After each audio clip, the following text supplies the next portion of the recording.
Bonjour à tous mes frères et sœurs. Vous savez, les dialectes qui existent, les nombreux dialectes qui existent en Afrique, c'est-à-dire les nombreuses langues qui existent en Afrique, sur la terre des Noirs, nous démontrent quelque chose. L'existence de ces dialectes nous démontre tout simplement que, ou nous démontre simplement la capacité de l'homme noir à créer autant de choses, mais surtout autant de langues. Il n'y a aucun continent qui possède autant de langues que l'Afrique, qui est, je le répète encore, le berceau même de la civilisation, le berceau même de l'humanité, sur tous les domaines. Et l'existence de ces dialectes nombreuses en sont la preuve que oui, les Noirs ont créé toutes les langues qui ont existé sur cette terre, partout où ils sont passés, et ils ont créé des langues, car ils en ont la capacité. Vous avez vu un peu toutes les langues qui existent là-bas? Dans chaque village, une langue. Partout où vous allez, il y a une langue différente. Une richesse culturelle inimaginable, inégalable.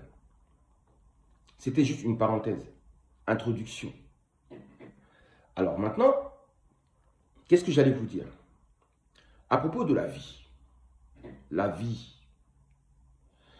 vie, sachez-le, sachez que la vie a été créée, que la vie a été générée dans toutes les sphères, dans toutes les dimensions, dans toutes les galaxies, dans toutes les planètes si vous voulez, partout où se trouve la vie.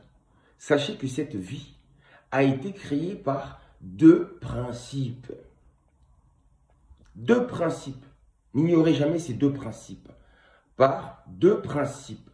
C'est-à-dire que la vie a été engendrée grâce à la fusion de ces deux principes.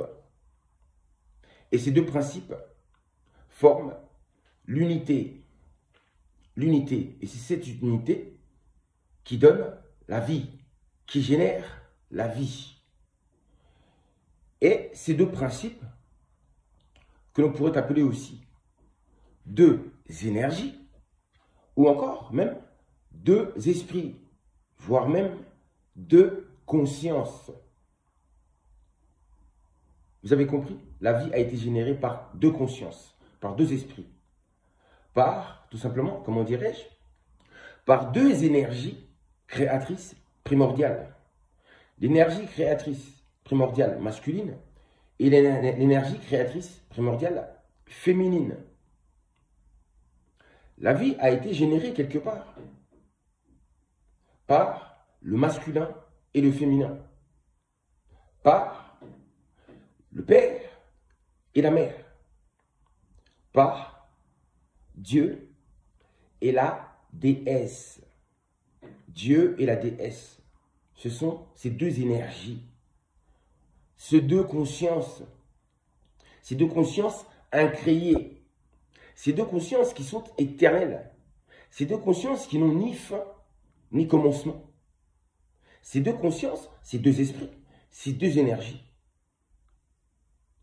qui ne sont ni temps ni espace, mais plutôt le tout, dans le tout. Bref, en réalité,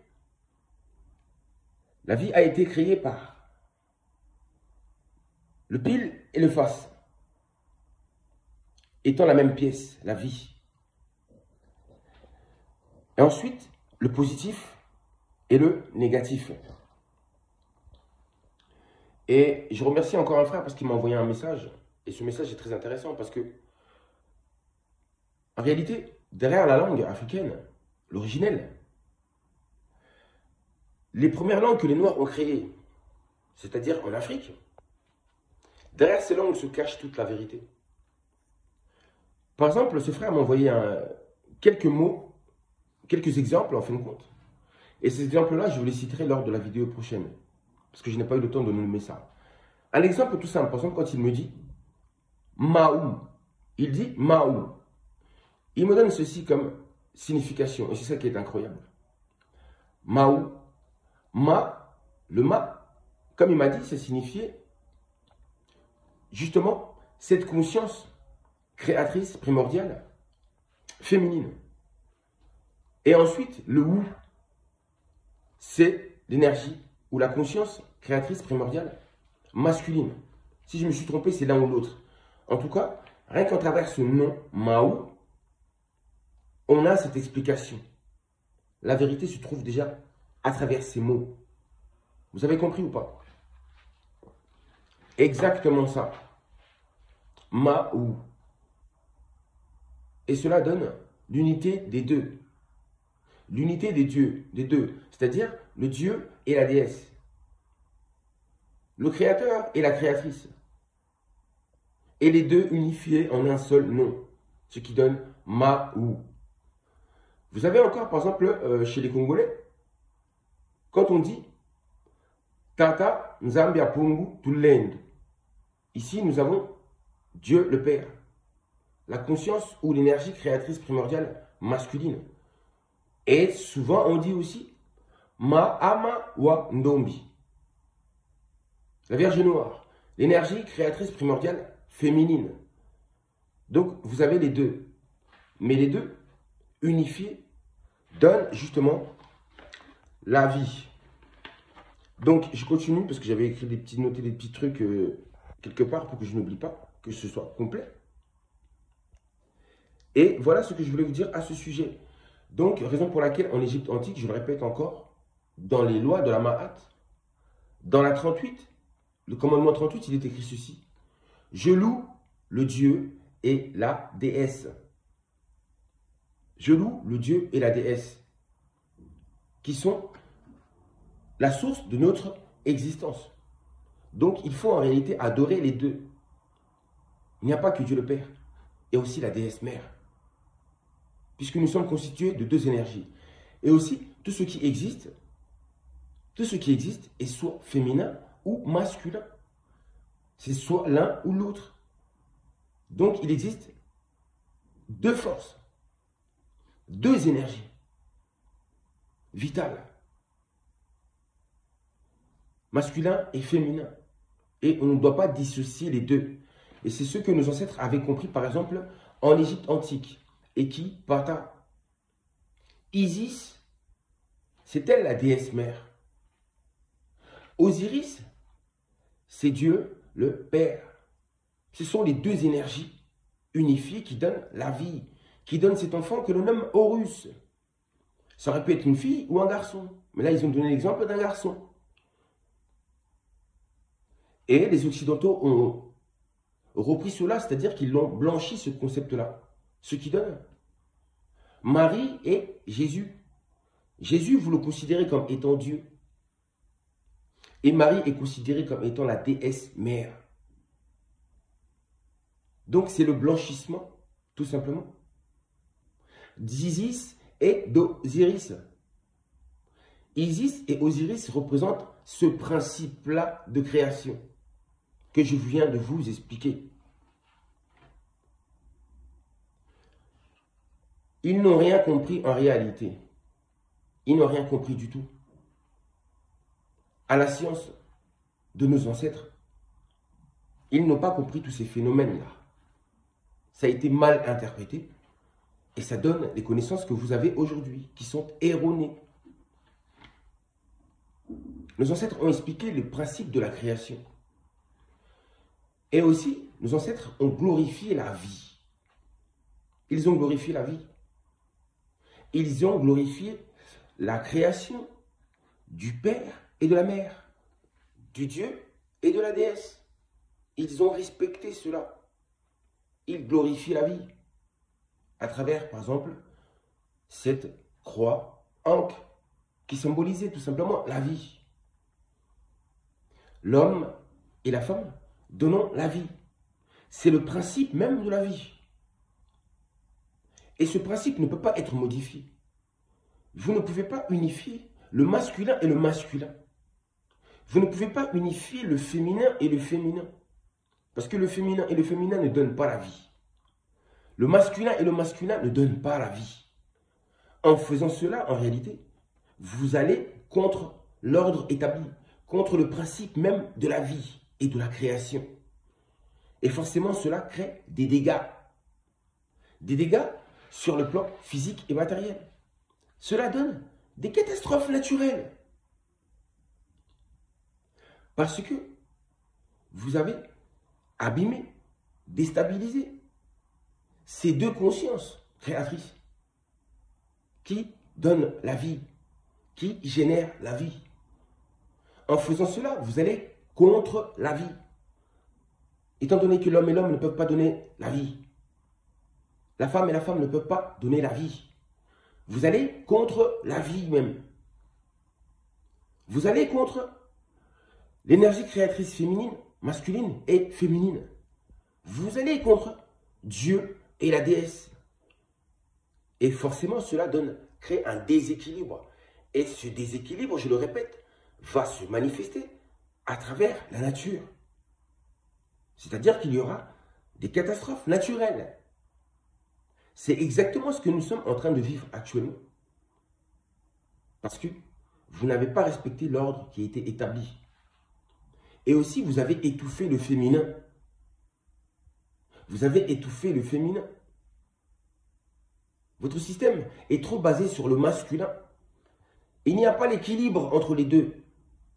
Et tant qu'il n'y a pas l'équilibre entre les deux, cela donne une vie qui ressemble à un cauchemar, à un enfer. C'est pour ça que je vous ai dit que le paradis existe sur terre, à condition de pouvoir équilibrer ces deux-là. D'être conscient de l'existence de tout ce que je viens de vous citer là. Vous avez vu?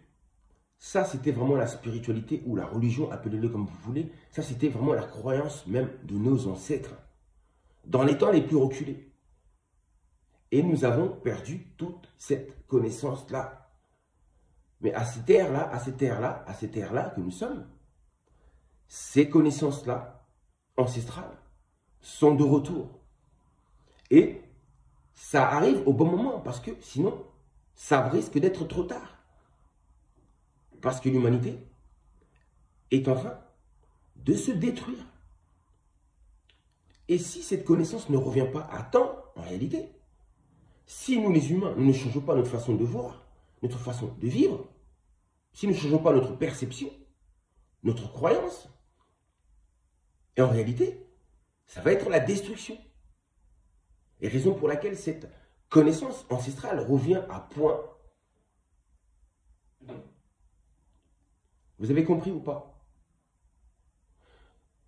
Je vous dis à très bientôt si je ne vous ai pas tout dit. Parce que j'aimerais aussi vous expliquer pourquoi on dit souvent que Dieu se trouve dans le ciel. Pourquoi le ciel? Je vous expliquerai pourquoi. Déjà, le ciel représente déjà le sommet de la pyramide. C'est tout ce que je vous dis. Le sommet de la pyramide, c'est une représentation. C'est symbolique.